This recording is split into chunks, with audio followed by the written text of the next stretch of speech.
नमस्कार, आपके साथ मैं हूं घनश्याम उपाध्याय। आज जब हम आपसे रूबरू हो रहे हैं तो एक शख्सियत जिसने भारत को नई दिशा दी, पंच तत्वों में विलीन हो चुकी है। आज पूर्व राष्ट्रपति प्रणब मुखर्जी का पूरे राजकीय सम्मान के साथ अंतिम संस्कार किया गया। इस बुलेटिन में हम याद करेंगे भारत के इस महान सपूत को। 14 सितंबर से संसद का मॉनसून सत्र शुरू हो रहा है। सत्र की क्या तैयारियां हैं, इसका भी जायजा लिया जाएगा। सुप्रीम कोर्ट ने टेलीकॉम कंपनियों को बड़ी राहत दी है। साथ ही आज देश में जेईई परीक्षाएं भी कराई गई। इन सभी खबरों के साथ और भी कई खबरें हैं। शुरुआत करते हैं बुलेटिन की।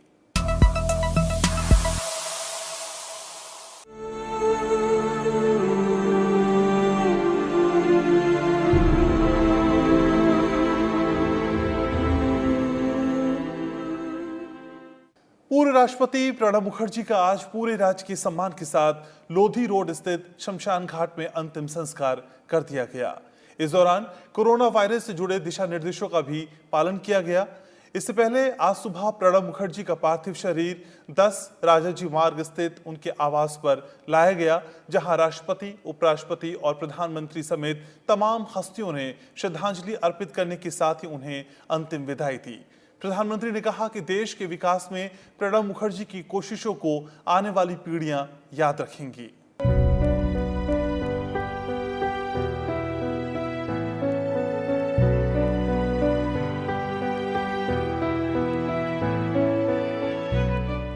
पूर्व राष्ट्रपति भारत रत्न प्रणब मुखर्जी का शरीर पंच तत्वों में विलीन हो गया। मंगलवार दोपहर दिल्ली के लोधी रोड विद्युत शवदाह गृह में पूरे राजकीय सम्मान के साथ उन्हें अंतिम विदाई दी गई। उनके बेटे अभिजीत मुखर्जी ने उनका अंतिम संस्कार किया। परिजनों और रिश्तेदारों ने कोविड-19 से बचाव के दिशा निर्देशों के अनुरूप पीपीई किट में प्रणब मुखर्जी को अंतिम विदाई दी। सेना की टुकड़ी ने पूर्व राष्ट्रपति को गार्ड ऑफ ऑनर और गन सैल्यूट भी दिया।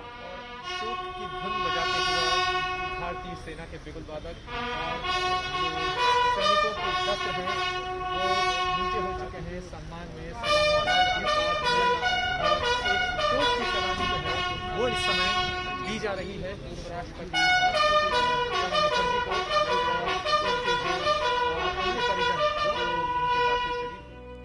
इससे पहले मंगलवार सुबह प्रणब मुखर्जी का पार्थिव शरीर रिसर्च एंड रेफरल हॉस्पिटल से 10 राजाजी मार्ग स्थित उनके आवास पर लाया गया, जहां सभी दलों के नेताओं समेत तमाम हस्तियों ने प्रणब मुखर्जी की तस्वीर के सामने श्रद्धा सुमन अर्पित किए। राष्ट्रपति रामनाथ कोविंद ने पूर्व राष्ट्रपति प्रणब मुखर्जी के निवास स्थान पर जाकर उन्हें श्रद्धा सुमन अर्पित किए। उपराष्ट्रपति एम वेंकैया नायडू ने भारत रत्न प्रणब मुखर्जी के आवास पर जाकर उन्हें श्रद्धांजलि अर्पित की।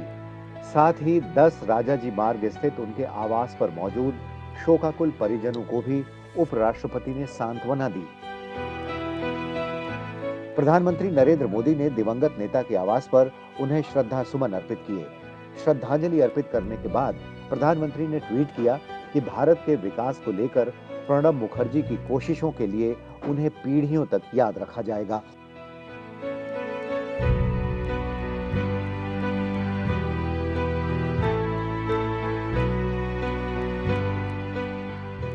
लोकसभा अध्यक्ष ओम बिरला के अलावा रक्षा मंत्री राजनाथ सिंह, वित्त मंत्री निर्मला सीतारमण समेत कई केंद्रीय मंत्रियों ने पूर्व राष्ट्रपति प्रणब मुखर्जी को श्रद्धांजलि दी। श्रद्धांजलि अर्पित करने वालों में सीडीएस जनरल विपिन रावत, थल सेना अध्यक्ष जनरल एमएम नरवणे, वायुसेना प्रमुख आरकेएस भदौरिया और नौसेना प्रमुख करमबीर सिंह भी शामिल थे। पूर्व राष्ट्रपति प्रणब मुखर्जी को अंतिम विदाई देने के लिए हर पार्टी के नेता पहुंचे।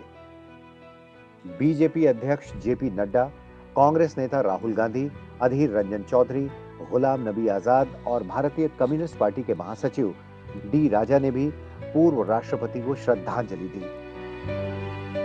पूर्व राष्ट्रपति और भारत रत्न प्रणब मुखर्जी को अंतिम विदाई देने राष्ट्रीय स्वयंसेवक संघ के प्रमुख मोहन भागवत भी पहुंचे और उन्होंने पूर्व राष्ट्रपति को श्रद्धांजलि दी।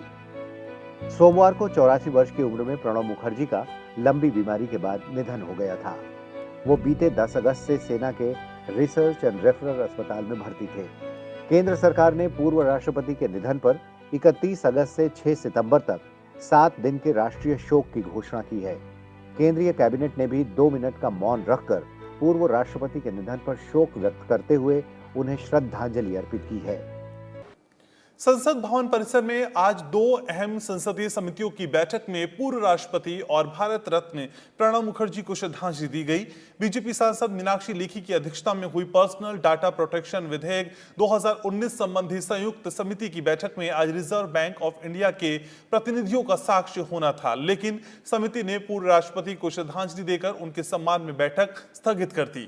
संसदीय सौंध में आईटी संबंधी स्थायी समिति ने भी बैठक कर पूर्व राष्ट्रपति को श्रद्धांजलि दी। पूर्व राष्ट्रपति प्रणब मुखर्जी 1969 में पहली बार उच्च सदन के सदस्य बने थे। वो 5 बार राज्यसभा और 2 बार लोकसभा में चुने गए। राष्ट्रपति बनने से पहले जुलाई 2012 तक दोनों सदनों में नेता सदन से लेकर तमाम भूमिकाओं में वो रहे। वो देश के पहले ऐसे राष्ट्रपति थे जिनके पास सबसे अधिक संसदीय अनुभव था और बेहद अहम संसदीय समितियों के अध्यक्ष भी रहे। वित्त मंत्री, विदेश मंत्री, रक्षा मंत्री, वाणिज्य मंत्री, देश के पूर्व राष्ट्रपति, इतनी बड़ी शख्सियत के लिए लोगों की जबान पर एक ही नाम आता है, प्रणब दा। जो उनसे मिला बस उन्हीं का कायल हो गया। राजनीति में रहने के बाद भी शायद कम ही लोग होते हैं जिन्हें पक्ष और विपक्ष दोनों का सम्मान और प्यार मिलता है। दल, समाज, राज्य और भाषा से ऊपर रहने वाले प्रणब दा आज हमारे बीच नहीं हैं, लेकिन उनका मुस्कुराता चेहरा अंधेरे में भी राह दिखाता रहेगा।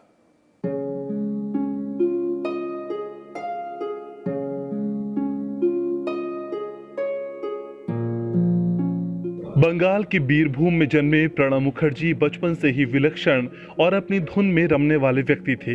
भारत रत्न से सुशोभित प्रणब मुखर्जी का जन्म 11 दिसंबर 1935 को बंगाली ब्राह्मण परिवार में कामदा किंकर मुखर्जी और राजलक्ष्मी मुखर्जी के घर हुआ था। इनके पिता भारतीय स्वतंत्रता आंदोलन में सक्रिय रूप से शामिल थे और कांग्रेस के सदस्य भी थे। प्रणब मुखर्जी की शुरुआती शिक्षा स्थानीय स्कूल में हुई और उच्च शिक्षा के लिए वो कलकत्ता आ गए। कलकत्ता विश्वविद्यालय से उन्हें इतिहास और राजनीति विज्ञान में स्नातकोत्तर और कानून की डिग्री प्राप्त की। प्रणब मुखर्जी ने राजनीति में आने से पहले पढ़ाई पूरी करने के बाद कलकत्ता में deputy accountant general post and telegraph के कार्यालय में एक उच्च स्तरीय क्लर्क के रूप में नौकरी की। इसके बाद 1963 में वो विद्यानगर कॉलेज में लेक्चरर असिस्टेंट प्रोफेसर बने और वहां राजनीतिक विज्ञान पढ़ाया। बाद में उन्होंने एक पत्रकार के रूप में देशर डाक के साथ भी काम किया। प्रणब मुखर्जी के राजनीतिक जीवन की 1969 में शुरुआत हुई। उन्होंने मिदनापुर उपचुनाव अभियान में हिस्सा लिया। उस समय देश की प्रधानमंत्री रही इंदिरा गांधी ने उनकी प्रतिभा को पहचाना और उन्हें कांग्रेस में शामिल कर लिया। अपनी मेहनत और लगन से प्रणब मुखर्जी ने बंगाल में कांग्रेस के लिए जमीन तैयार करने की पहल की और इस वजह से 1969 में ही सिर्फ 35 साल की उम्र में वो राज्यसभा के सदस्य बन गए और इसके बाद 1975, 1981, 1993 और 1999 में राज्यसभा सदस्य चुने गए। इस तरह से वो 5 बार राज्यसभा सदस्य रहे। प्रणब मुखर्जी कांग्रेस के जुझारू नौजवान नेता और इंदिरा गांधी के विश्वास पात्र नेता के तौर पर पहचाने जाने लगे। साल 1979 में वो राज्यसभा में कांग्रेस के उप नेता बने और 1980 में सदन के नेता नियुक्त किए गए। इंदिरा गांधी के प्रधानमंत्री के कार्यकाल के दौरान प्रणब दा ने 1982 से 1984 तक वित्त मंत्री के रूप में देश की आर्थिक स्थिति को मजबूत करने की दिशा में काम किया। लेकिन 1984 में इंदिरा गांधी की हत्या के बाद अहम मोड़ आया जब वो कांग्रेस से बाहर हुए और 1986 में अपनी पार्टी राष्ट्रीय समाजवादी पार्टी का गठन किया। हालांकि कांग्रेस से ये दूरी ज्यादा दिन तक नहीं रही और 1989 में अपनी पार्टी का विलय उन्होंने कांग्रेस में कर दोबारा पार्टी के लिए काम शुरू किया। 1991 में पीवी नरसिम्हा राव ने उन्हें योजना आयोग का उपाध्यक्ष नियुक्त किया। 1995 में उन्हें कैबिनेट में शामिल करते हुए विदेश मंत्री बनाया गया। प्रणब मुखर्जी ने 2004 से 2012 तक संसद के निचले सदन के नेता के रूप में कार्य किया। उनके पास कई वर्षों का कूटनीतिक अनुभव भी है। इसके अलावा प्रणब मुखर्जी 1980 के दशक से 2012 तक IMF, विश्व बैंक, एशियाई विकास बैंक और अफ्रीकी विकास बैंक के बोर्ड ऑफ गवर्नेंस में शामिल रहे। 1982, 1983 और 1984 में कॉमनवेल्थ वित्त मंत्रियों के सम्मेलन में भारतीय प्रतिनिधि मंडल का नेतृत्व भी किया और वो कांग्रेस संसदीय दल और कांग्रेस विधान दल के मुखिया भी रहे। उन्होंने भारत सरकार के कई अहम मंत्रालयों की जिम्मेदारी संभाली। 2004 में यूपीए 1 के दौरान मनमोहन सिंह सरकार में प्रणब मुखर्जी रक्षा मंत्री बनाए गए। 2006 से 2009 में प्रणब मुखर्जी दोबारा भारत के विदेश मंत्री बनाए गए। इस दौरान उन्होंने अमेरिकी सरकार के साथ असैनिक परमाणु समझौते पर हस्ताक्षर किए और साथ ही साथ असैन्य परमाणु व्यापार में भाग लेने के लिए परमाणु सप्लायर समूह के साथ भी हस्ताक्षर किए, जो बेहद महत्वपूर्ण कार्य था। प्रणब मुखर्जी 3 बार 1980, 1984 और फिर 1990 में भारत के वाणिज्य मंत्री बनाए गए। 2009 में प्रणब मुखर्जी भारत के दोबारा वित्त मंत्री नियुक्त किए गए थे। इस पद पर उन्होंने 2012 तक कार्य किया और 2009 से 2011 तक आम बजट पेश किया। इसके अलावा वो कई शैक्षणिक संस्थाओं के अध्यक्ष और ट्रस्टी भी बने। 2012 में यूपीए सरकार की ओर से प्रणब मुखर्जी को राष्ट्रपति पद के उम्मीदवार के तौर पर नामित किया गया। उन्होंने राष्ट्रपति के चुनाव में पीए संगमा को 70% वोटों से हराते हुए चुनाव जीता। प्रणब मुखर्जी ने 25 जुलाई 2012 को भारत के 13वें राष्ट्रपति के रूप में शपथ ली। प्रणब मुखर्जी ने राष्ट्रपति के पास आने वाली दया याचिकाओं में से 7 याचिकाओं को रद्द किया था, जिसमें आतंकवादी अजमल कसाब की फांसी की सजा को माफ करने की याचिका भी थी। प्रणब मुखर्जी एक प्रसिद्ध लेखक भी थे। उन्होंने 1969 में मिड टर्म पोल, 1984 में beyond survival, emerging dimensions of Indian economy, 1987 में ऑफ द ट्रैक, 1992 में saga of struggle and sacrifice एवं चैलेंजेस बिफोर द नेशन और 2014 में the dramatic decade, the days of Indira Gandhi years जैसी पुस्तकों का लेखन किया। 1997 में सर्वश्रेष्ठ सांसद के पुरस्कार से सम्मानित प्रणब मुखर्जी को कई राष्ट्रीय और अंतर्राष्ट्रीय सम्मानों से नवाजा गया, जिसमें 2008 में पद्म विभूषण शामिल था। 8 अगस्त 2019 को राष्ट्रपति रामनाथ कोविंद ने देश के पूर्व राष्ट्रपति प्रणब मुखर्जी को भारत रत्न से सम्मानित किया। प्रणब मुखर्जी की अनेक उपलब्धि आने वाली पीढ़ियों के लिए हमेशा प्रेरणा का स्रोत रहेगी। साथ ही देश के लिए उनका अभूतपूर्व योगदान हमेशा याद किया जाएगा।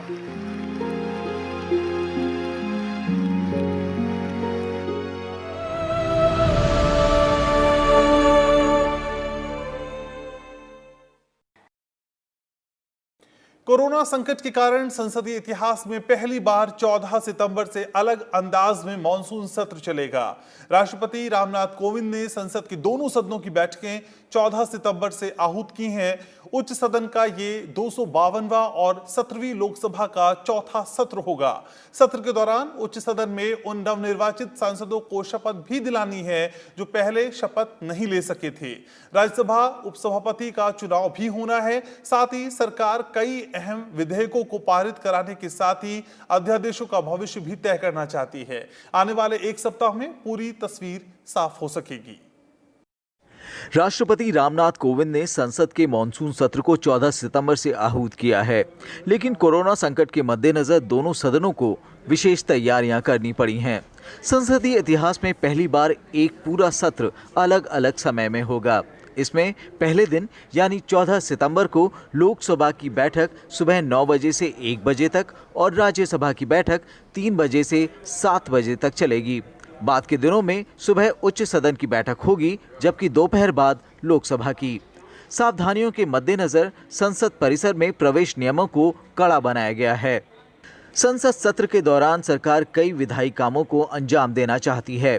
प्राथमिकता वाले विधेयकों में 6 ऐसे विधेयक भी हैं जिनको लोकसभा से पारित कर राज्यसभा भेजा गया है, जबकि 2 विधेयक ऐसे हैं जिनको राज्यसभा पारित कर लोकसभा भेज चुकी है। लोकसभा में 2 वित्तीय विधेयकों को भी मंजूरी मिलना है। इनमें सप्लीमेंट्री मांग और अतिरिक्त व्यय की मंजूरी शामिल है। उच्च सदन में एक बेहद अहम काम 14 सांसदों को शपथ दिलाना है। 22 जुलाई को सभापति ने 45 सांसदों को शपथ दिलाई थी, लेकिन 14 सांसद शपथ लेने नहीं आ सके थे। हाल ही में केरल और उत्तर प्रदेश में राज्यसभा उपचुनाव में भी 2 सांसद जीते हैं। मॉनसून सत्र के दौरान 18 बैठकों में सरकार की प्राथमिकता में करीब 1 दर्जन विधेयक हैं। इनमें पर्सनल डेटा संरक्षण विधेयक 2019 भी है, जिस पर संयुक्त समिति तेजी से काम कर रही है। 11 अध्यादेशों का भविष्य भी इसी सत्र में तय होना है। इनमें से 3 कृषि क्षेत्र से जुड़े हैं। श्रम सुधारों से जुड़ी 3 संहिताओं पर भी संसद की मुहर लगनी है।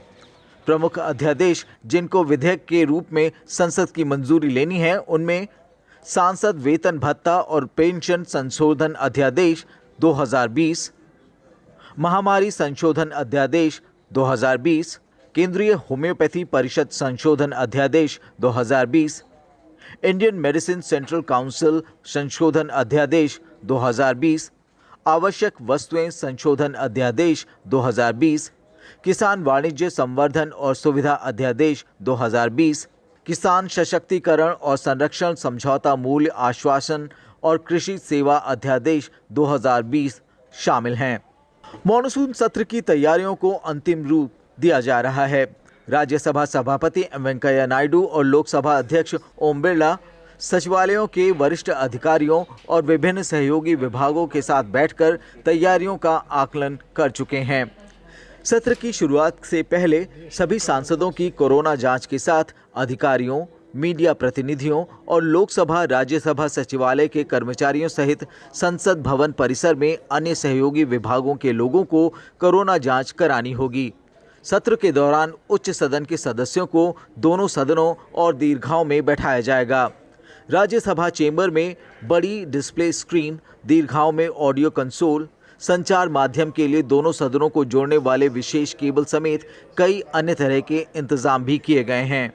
इसकी एक विस्तृत गाइडलाइन तैयार की जा रही है। जरूरी होगा तो कर्मचारियों की संख्या भी सत्र के दौरान सीमित होगी।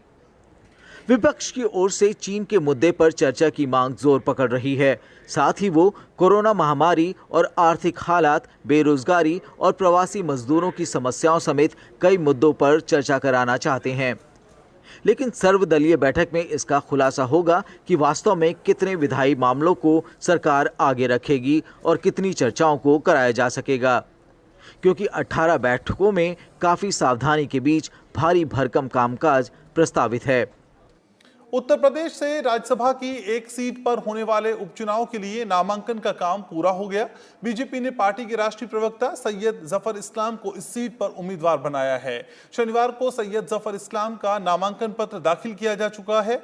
नामांकन पत्रों की जांच 2 सितंबर को होगी और 4 सितंबर तक नाम वापस लिए जा सकेंगे। जरूरत पड़ने पर 11 सितंबर को मतदान होगा। उत्तर प्रदेश से राज्यसभा सदस्य अमर सिंह के निधन के बाद ये सीट खाली हुई है। उनका कार्यकाल जुलाई 2022 तक था। देश भर में कोविड-19 से स्वस्थ होने की दर में और सुधार हुआ है। बीते 24 घंटे में 65,000 से ज्यादा लोग कोरोना को मात देकर ठीक हो गए हैं। अब देश में 28 लाख से अधिक लोग स्वस्थ हो चुके हैं, जिसके चलते रिकवरी रेट 77% के करीब पहुंच गया है। देश में इस समय केवल 21.29% मरीजों का इलाज चल रहा है।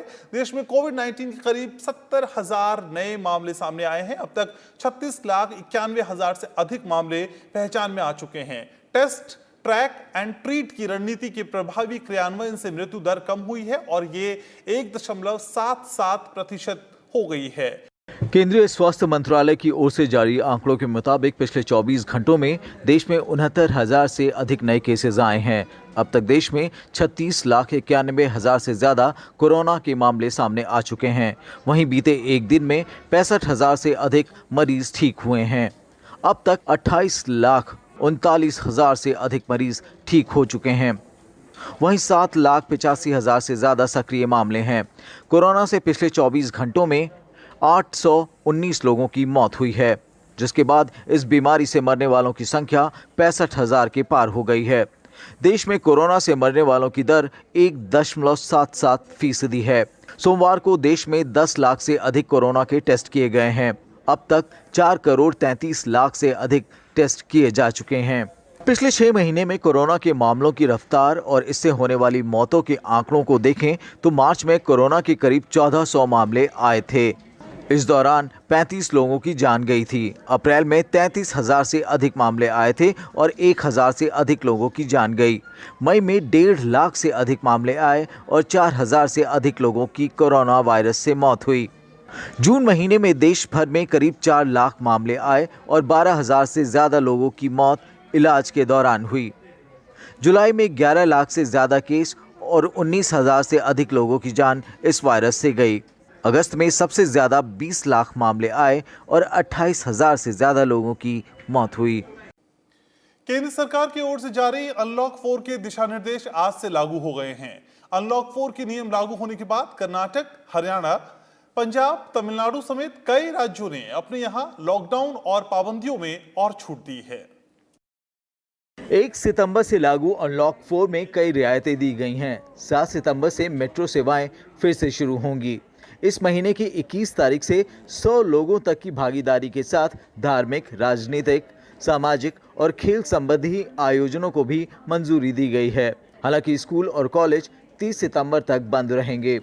एक राज्य से दूसरे राज्य में आवाजाही पर भी कोई प्रतिबंध नहीं होगा। इधर दिल्ली में कोविड संक्रमण के प्रसार का पता लगाने के लिए मासिक सीरो सर्वेक्षण का तीसरा दौर मंगलवार को शुरू हो गया। इस दौरान करीब 17,000 नमूने लिए जाएंगे।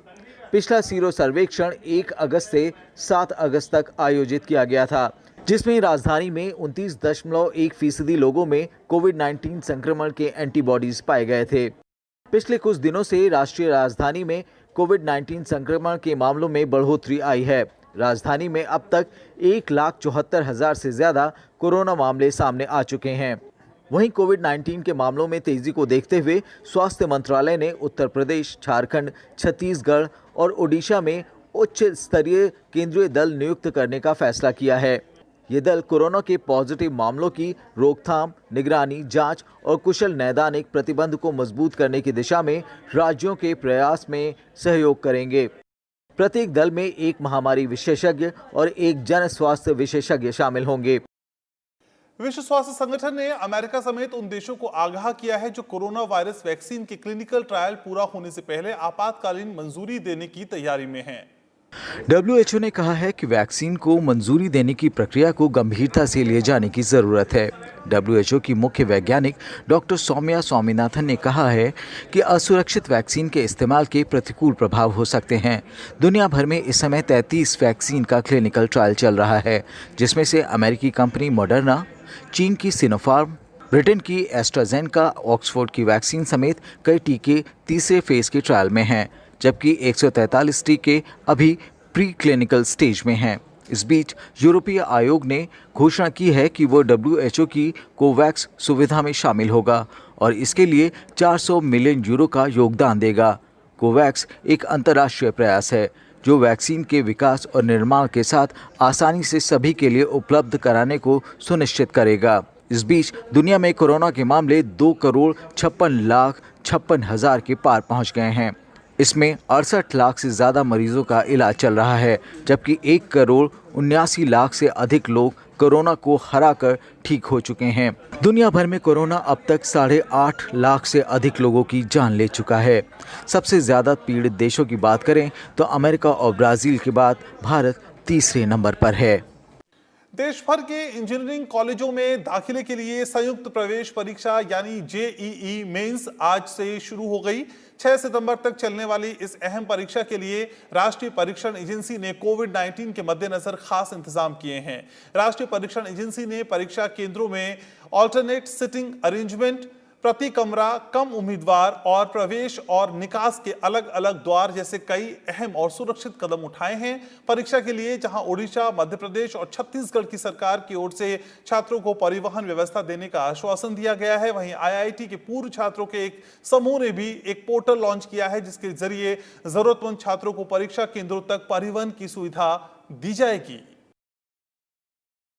पूर्वी लद्दाख में पेंगोंग झील के पास भारत और चीन के जवानों के बीच हुई ताजा झड़प के मसले को हल करने के लिए भारतीय और चीनी सेना ने मंगलवार को चुशुल वार्ता शुरू की। ब्रिगेड कमांडर स्तर की बातचीत सुबह 10 बजे चुशुल में शुरू हुई। चीनी सैनिकों की भड़काऊ हरकत के बाद भारत और चीन के बीच लद्दाख के चुशुल में ब्रिगेड कमांडर स्तर की वार्ता सोमवार को भी हुई थी। सीमा विवाद को लेकर लगातार बातचीत के बाद चीनी सैनिकों ने फिर भारतीय सीमा में घुसपैठ की कोशिश की है। इसके चलते 29 से 30 अगस्त की रात को भारत और चीन के बीच पूर्वी लद्दाख में फिर झड़प हुई। पीपल्स लिबरेशन आर्मी के सैनिकों ने पहले से बनी सहमति का उल्लंघन करते हुए पूर्वी लद्दाख में घुसपैठ की कोशिश की, जिसके बाद भारतीय सेना ने पैंगोंग झील क्षेत्र में चीनी सैनिकों को घुसने से रोका। सेना की तरफ से जारी बयान में कहा गया है कि भारतीय सेना बातचीत के जरिए शांति स्थापित करना चाहती है, लेकिन अपने देश की रक्षा के लिए भी उतनी ही संकल्पबद्ध है। पैंगोंग का दक्षिणी किनारे पर मई महीने में तनाव शुरू हुआ था। तब से इस इलाके में सैनिकों की मौजूदगी खासी बढ़ गई है। कई दौर की बातचीत के बावजूद पूर्वी लद्दाख में तनाव कम नहीं हो रहा है। भारतीय सेना का कहना है कि चीन को अप्रैल से पहले वाली स्थिति बहाल करनी चाहिए। Bureau report, Rajya Sabha TV. अगस्त महीने के जीएसटी कलेक्शन के आंकड़े जारी कर दिए गए हैं। इस दौरान कुल कलेक्शन 86,449 करोड़ रुपए रहा। पिछले साल अगस्त महीने में कुल मिलाकर 98,200 करोड़ रुपए से ज्यादा का जीएसटी कलेक्शन हुआ था। इस हिसाब से देखा जाए तो कोविड के बावजूद इस साल अगस्त का कलेक्शन पिछले साल के कलेक्शन के 88% के बराबर है। सुप्रीम कोर्ट ने एडजस्टेड ग्रॉस रेवेन्यू यानी एजीआर मामले में मंगलवार को सुनवाई करते हुए टेलीकॉम कंपनियों को बड़ी राहत दी है। सुप्रीम कोर्ट ने कंपनियों को एजीआर बकाया चुकाने के लिए 10 साल का समय दिया है। सुप्रीम कोर्ट के जस्टिस अरुण मिश्रा की अगुवाई वाली बेंच ने कहा कि कंपनियों को अपने कुल बकाये का 10% भुगतान 31 मार्च 2021 तक करना होगा। शेष रकम अगले 10 साल में जमा करनी होगी। टेलीकॉम कंपनियों को एजीआर बकाया रकम चुकाने का हलफनामा जमा करना होगा। अगर कंपनियां इस 10 साल के दौरान भुगतान करने में असफल रहती हैं तो उन्हें ब्याज और जुर्माना देना होगा। आपको बता दें कि ज्यादातर कंपनियां 10% भुगतान पहले ही कर चुकी हैं। सुप्रीम कोर्ट के इस आदेश से Vodafone, Idea, Bharti Airtel, Tata Teleservices जैसी दूरसंचार कंपनियों को समायोजित सकल राजस्व से संबंधित बकाया चुकाने में बड़ी राहत मिली है। आज से आयातित खिलौने को अनिवार्य गुणवत्ता जांच के बाद ही भारत के बाजार में प्रवेश मिल सकेगा। सरकार ने 1 सितंबर से खिलौनों को लेकर QOC यानी क्वालिटी कंट्रोल ऑर्डर लागू कर दिया है। विदेशों से लाए गए खिलौने की खेप का नमूना लेने और गुणवत्ता जांच करने के लिए प्रमुख बंदरगाहों पर BIS के कर्मचारियों को तैनात किया गया है। अगर क्वालिटी के पैमाने पर ये खिलौने खरे नहीं उतरते हैं तो इन्हें भारतीय बाजार में आने से रोक दिया जाएगा। फिलहाल देश में 65% से ज्यादा प्लास्टिक खिलौने चीन से आयात किए जाते हैं। भारत सरकार स्टील, रसायन, इलेक्ट्रॉनिक सामान और भारी मशीनरी समेत कई चीजों के लिए QCS बनने की तैयारी में जुट गई है। अंतरिक्ष मिशनों में एक ऐतिहासिक उपलब्धि हासिल करते हुए भारतीय एस्ट्रोनॉट्स ने ब्रह्मांड में सबसे दूर के स्टार गैलेक्सी में से एक की खोज की है। केंद्रीय राज्य मंत्री डॉक्टर जितेंद्र सिंह ने आज ये जानकारी साझा करते हुए कहा, यह गर्व की बात है कि भारत की पहली multi wavelength space observatory astronaut ने पृथ्वी से 9.3 बिलियन प्रकाश वर्ष दूर एक गैलेक्सी से यूवी प्रकाश का पता लगाया है। AUDF-SO1 नाम की इस गैलेक्सी की खोज inter university centre for astronomy and astrophysics Pune के डॉक्टर कनक साहा के नेतृत्व में एस्ट्रोनॉट्स की एक टीम ने की है। तो इन तमाम खबरों के साथ इस बुलेटिन में फिलहाल के लिए मेरे साथ इतना ही। नमस्कार।